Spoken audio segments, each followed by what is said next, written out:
Okay, schedule natin ng ano ngayon. Purgahin natin yung inahin natin. Kasi nawalay na yung ano, mga biik. Isang araw mula nung nawala yung biik, magpurga na tayo ng ano. Powder lang ang gagamitin natin dahil na inahin ito.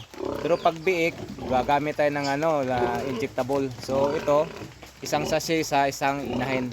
So ang gamit ko is ito na yung ano ginagamit natin, ivermectin. So ihalo natin ito sa feeds, sa pagkain niya para hindi masayang. Ganun lang gagawin natin. Ihalo lang sa pagkain. Tapos lagyan mo lang ng isang galong tubig yan ng ano,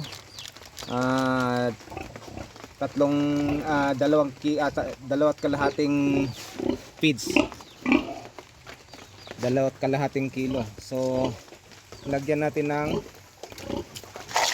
tubig na 1 galon para iinumin ng ano, inahin natin. So yan lang mga idol. Thank you sa panood at sa kunting kaalaman na maibigay ko sa inyo ngayon.